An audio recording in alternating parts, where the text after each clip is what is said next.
So the new Imaginarium Theater for version 5.2 just dropped, so let us go take a look.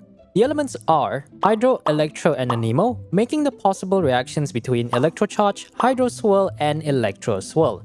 The main cast we have this time around is Kokomi, Xingqiu, Raiden Shogun, Sarah, Jean, and Lynette, while the special guest stars that you can bring which ignores the elemental restriction is Zhongli, Bennett, Collet, and Linny. Of course, you do have to own them to use them. So if you guys want to know the general guides or the general tips for Imaginarium Theater, go check out this video by clicking the card on the top right. It'll also be at the end of the video in the outro, and I'll leave a link down in the description below. So moving forward to this video, I'm going to assume you already know all the general tips when it comes to the non-boss chambers. So for the first boss, we have the Emperor of Fire and Iron. Generally, just use Hydro characters to break the Pyro Crown if you really want to have a good time. Although the one thing to keep in note is that Xingqiu and Yelan's burst won't be able to hit the crown normally since the position is quite elevated. So if you want to make your life easy, use abilities with high vertical height in order to break the crown much easier, such as Kazuha's burst, Neuvillette in general, Verena, Tartaglia to a certain extent, and Ayato's abilities overall.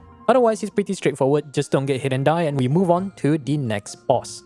So the Goldflame Tyrant Qucusaur makes its first appearance over on the theater, and once again, it's another Hydro check boss. Generally, try to bring your Hydro characters, but it will start off in the empowered form. So what you want to do is, you want to wait for it to do its special move, and then it will spawn 2 Pyro Feathers on the field. What you want to do is break both Pyro Feathers with any elemental reactions that work to bring it down to a low altitude. Once it's within melee range, just hit it with any sort of elemental reactions, preferably Hydro is the best one, break the Pyro Shield, and it will revert back to its original state, leaving it stunned for the next 10 seconds. Then the rest is pretty straightforward, just kill it and then we move on to the next boss. So the Setekh Wenut, this is going to be a little bit long, but if you do want to play a strategy, I'm going to put a visual graphic over on the top right corner or somewhere along the screen to guide you with it. So the Wenut has a very high Anemo resistance, so do not use Anemo DPS characters unless you have resistance threat units like Faruzan, Zhongli, or run them both together. So it does have this one big move where it will dig out the ground, it will summon a lot of Anemo bubbles in the air. You want to hit at least 2 Anemo bubbles with certain abilities or any range attacks or range units with either Pyro, Hydro, Electro, or Cryo in order to not only reduce its corresponding resistance to those elements, you can also down it for the next 10 seconds, making it your best DPS window.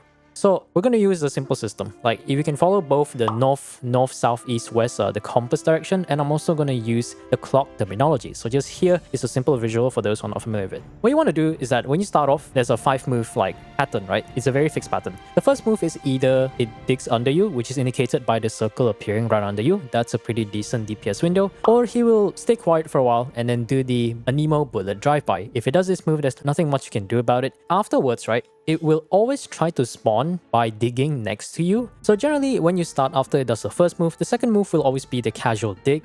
So what you want to do is stay within southwest or this 7-8 o'clock direction and do your damage with whatever abilities you can, but try not to use your elemental burst unless you're not a circle impact reliant character. And then right before it disappears from digging, what you want to do is go towards the center but not too far off, just slightly off the center in the opposite direction, because what this will do is that the third move, it will do the butt blasting move where it will try to spawn on the opposite side of the chamber from where you're currently at. So if you want to make sure it stays in a specific area, but if you do this, it will essentially still spawn roughly in the southwestern region.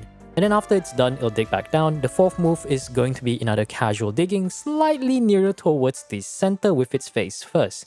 After this move, the fifth move will always be the supercharge attack. So in order to hit the Anemo bubbles, there's 2 ways you can do it. One is have abilities with high vertical height or use a charged shot from a ranged unit. But there is of course trick number 3 which I highly recommend you to do. So whenever it digs, right, it always starts spawning by northwest or roughly the 10 to 11 o'clock direction. It'll fly up and then it'll come back to where you are right now at the southwest position or the 7 to 8 o'clock direction. Now when it touches the ground right here, it's going to spawn 2 Anemo bubbles right from its body. What that means is you can actually use very low height AoE abilities or just hit it with any sort of decently AoE THEC elements, and you can immediately break 2 of those Anemo bubbles and instantly bring it down.